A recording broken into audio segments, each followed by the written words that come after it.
Bienvenidos a un nuevo episodio, amigos. Hoy vengo con la fuerza de la verdad, con la convicción de los hechos, y con el orgullo de hablar claro en un momento histórico. Este es un espacio para afirmar lo que es real, para defender lo que importa, y para celebrar victorias que no solo cambian leyes, sino vidas.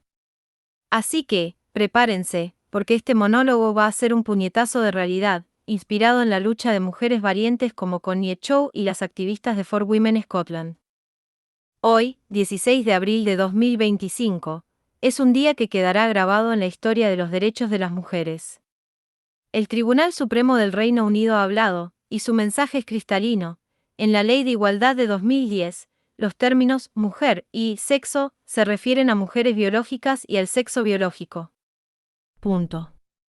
Este fallo, impulsado por la incansable campaña de For Women Scotland, es una victoria monumental para las mujeres que han defendido su derecho a espacios seguros, a deportes justos, y a la verdad biológica. No es una opinión, es un hecho. Las mujeres tienen derecho a espacios exclusivos, y ningún certificado de reconocimiento de género puede borrar esa realidad. Hablemos de Connie Chow, una estudiante de 20 años de la Universidad de Leeds que se atrevió a alzar la voz.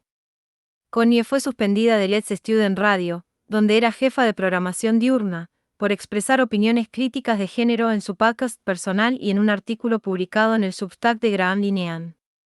¿Su delito? Cuestionar la ideología de género que, según ella, amenaza los derechos basados en el sexo de las mujeres.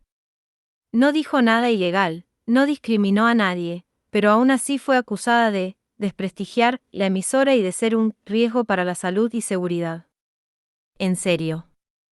Esto no es una exageración, es un hecho. Connie fue castigada por ejercer su libertad de expresión, un derecho protegido por la Ley de Igualdad de 2010, que reconoce las creencias críticas de género como creencias protegidas. Lo que le pasó a Connie no es un caso aislado. Es un síntoma de una cultura universitaria donde la ideología de género está tan arraigada que cualquier disidencia es aplastada. Connie misma lo dijo, no le sorprendió su suspensión porque sabía que sus opiniones, aunque expresadas fuera de la emisora, podían molestar. Y así fue. Alguien presentó una queja anónima, y el sindicato estudiantil la expulsó sin siquiera explicarle exactamente qué había dicho de malo. Esto no es justicia, es censura. Y los hechos lo respaldan. La Free Speech Union está apelando en su nombre, argumentando que su tratamiento fue una discriminación directa contraria a la ley. Pero Connie no se rinde. A pesar de ser etiquetada como TERF y enfrentarse a la hostilidad de sus pares, sigue luchando por la libertad de expresión y los derechos de las mujeres. Su historia es un recordatorio de que la verdad requiere valentía. Y hoy, esa valentía ha sido reivindicada por el fallo del Tribunal Supremo. Este no es solo un triunfo legal, es un mensaje a todas las instituciones que han cedido ante la presión ideológica. Los derechos de las mujeres no son negociables. Las mujeres no tienen que compartir sus vestuarios, refugios o competencias deportivas con personas nacidas hombres, sin importar cómo se identifiquen. Esto es un hecho, no un debate. Hablemos de For Women Scotland, el grupo que llevó este caso al Tribunal Supremo. Desde 2018, estas mujeres han luchado contra las reformas propuestas al Gender Recognition Act que permitirían la autoidentificación de género, erosionando los derechos de las mujeres. Su postura es clara, hay solo dos sexos, el sexo no es una elección, y no se puede cambiar. No son anti-trans, son pro-mujeres. Y los hechos les dan la razón. El fallo de hoy protege los espacios exclusivos para mujeres, desde refugios hasta prisiones, y asegura que el deporte femenino siga siendo justo. Este fallo también expone el fracaso del gobierno escocés, que insistió en que los certificados de reconocimiento de género cambian el sexo legal bajo la ley de igualdad. Fueron advertidos, pero no escucharon. Ahora, han sido humillados en la corte, y deben retractarse de esta ideología que pone en riesgo a las mujeres. Los hechos son implacables. Las políticas de autoidentificación no son un cambio administrativo inofensivo, tienen consecuencias reales para las mujeres más vulnerables. Entonces, ¿qué hacemos ahora? Celebramos, sí, pero no nos detenemos. Este es un punto de inflexión, pero la lucha continúa. Necesitamos asegurar que este fallo se traduzca en políticas concretas. Hospitales, escuelas, prisiones y refugios deben garantizar espacios exclusivos para mujeres. Y debemos apoyar a personas como Connie, que enfrentan la censura por decir la verdad. La Free Speech Union está haciendo un trabajo crucial, pero todos podemos contribuir defendiendo la libertad de expresión y los derechos basados en el sexo. Amigos, los hechos están de nuestro lado. La biología es real, los derechos de las mujeres son innegociables, y la libertad de expresión es la base de una sociedad libre. Hoy, gracias a mujeres como Connie Chow, Susan Smith y las activistas de For Women Scotland, hemos dado un paso gigante hacia un futuro más justo. Así que, levantemos la voz, afirmemos la verdad, y sigamos adelante. Porque, como dijo Connie, vamos, que victoria. Gracias por estar aquí. Nos vemos en el próximo episodio, con más hechos, más pasión y la misma determinación. Hasta pronto. Is the gender critical campaigner Connie Shaw, who was suspended from Leeds Student Radio due to her gender critical views. Connie, good morning to you. I can see from the smile on your face, you're very happy, and congratulations. Thank you, although it's not really me that should be, it's for Women Scotland who have done this, and like Susan Smith was just saying, all the women across the country who have for many years campaigned for this legal right to be able to say that women should be able to have single-sex spaces and exclude all men, no matter how they identify, from their spaces. I mean, I don't really have much to say other than flipping get in, and yeah, I just can't stop smiling. It's just so emotional and such a momentous day for women's rights in this country, and hopefully will send shockwaves around other common law countries such as Australia, which are having real issues with women's rights there at the moment too. So hopefully this will have an effect on the whole world. Connie, you were suspended, as we mentioned, from Leeds Student Radio. What did you say that was deemed so controversial? Well, I wasn't actually told exactly what it was that I had said that resulted in my permanent removal from my committee position. But the Free Speech Union and I believe it was to do with my gender critical views. And this whole case is particularly emotional for me because Susan Smith was the first gender critical. Susan Smith, who's one of the directors for Women Scotland, who just gave an interview after the ruling then. Yeah. She was one of the first, I think the first gender critical feminist that I ever spoke to, and realised that actually I did think this was a huge issue. And me and my 3 other presenters on Politics Hour on Leeds Student Radio, almost exactly this time last year, interviewed her on Leeds Student Radio, and that episode can still be listened to on SoundCloud, and it is the most listened to episode on the Leeds Student Radio SoundCloud, which I feel very smug about. And now we've won. And what were you accused of being? A TERF. When I was suspended on the basis that essentially I was a health and safety risk to other members, that I hadn't acted in a selfless way, and that I brought LSR into disrepute. And therefore, the idea is that you... But I'm interested in who had made the complaint then. Is there some very vocal trans activists within your university at Leeds, within the student union, who made it their work to get you cancelled?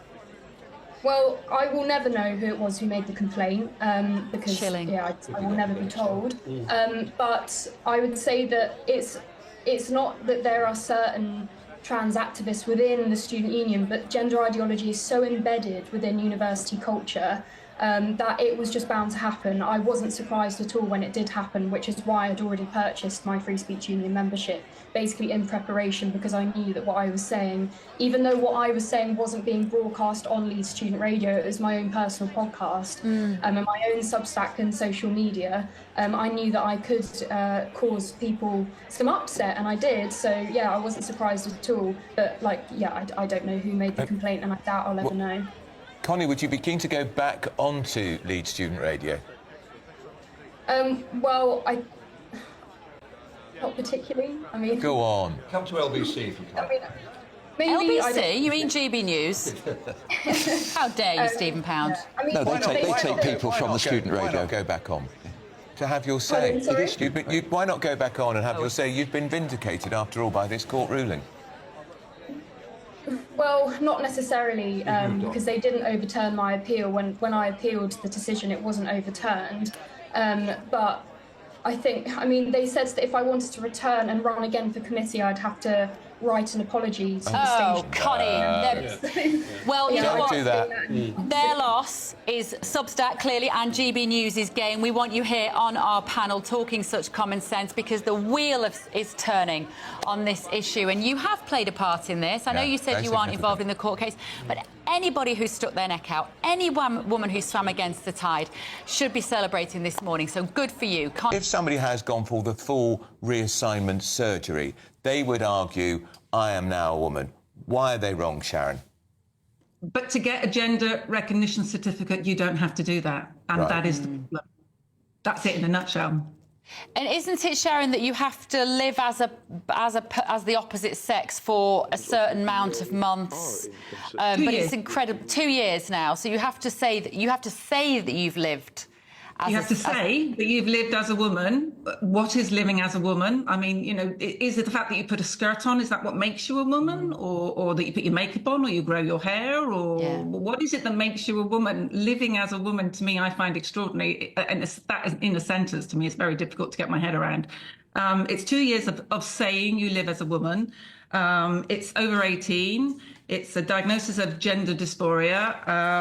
And it's £6. And that's it. And then you walk away with your certificate. And the implications of that, then, is that, say, for instance, you want to go to a women's refuge. I'm thinking of where we would find particularly vulnerable women that may not want to be around somebody that was born a male.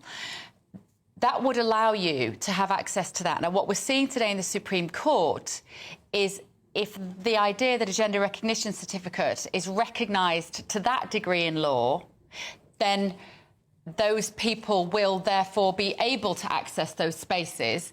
If today this is overturned as a concept, or is ruled not to be legitimate, then those spaces become once again safe for biologically born women. For biological females. The same with sport. You know, in the Equality Act, there's section 195, and that says that sport can be segregated by sex. Well, if we change the definition of sex, then we can no longer segregate sport by sex.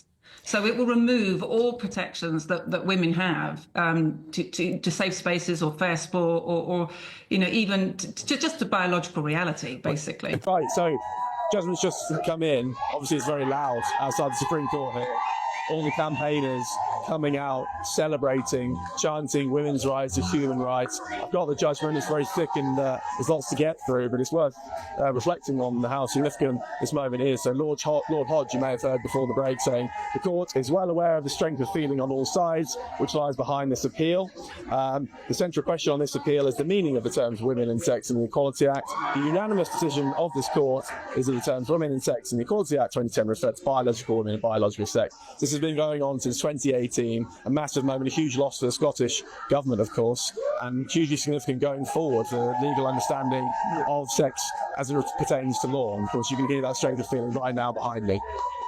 Hey, good morning. You know, this is such a huge day for women across Scotland and indeed people right across the UK. Now, I'm joined by Ash Regan, ALBA leader of the Scottish Parliament. ALBA, Ash, this is a huge day for you. You've been in this fight for a long time. Yeah, we're absolutely delighted. So 4 Women in Scotland have won their court case today at the Supreme Court to find a final definition on what is a woman. So the biological definition of woman is what has been upheld by the court, which is obviously a victory for women right across Scotland, but it's also a victory for common sense. Now, it should never have come to this. It should never have taken 3 ordinary Scottish mums to fight the Scottish Government all the way to the Supreme Court to get an answer on this. And unfortunately, the Scottish Government has been very much exposed now. They've been humiliated in court, and they must now roll back this ideology right in Scotland. Now, you were listening right there to the very end. There was talk of sport, there was talk of women's spaces, there was talk of support groups, and of course the law. What is some of the nitty-gritty that you think are some of the biggest wins for this group today? Well, this has been affecting women, not just in Scotland, obviously across the world we're having similar issues, but in the UK it was affecting women in terms of the issues you've described. So in terms of participation in sport, where inclusion, that means that people who are not women women were being included in the female category, which obviously isn't fair for women. We've got examples of women being asked to get changed, and be in a position where, they're obviously vulnerable when men are allowed in the changing rooms. We've had problems maintaining single-sex spaces. We have violent male offenders in the women's prison estate. This has to stop now.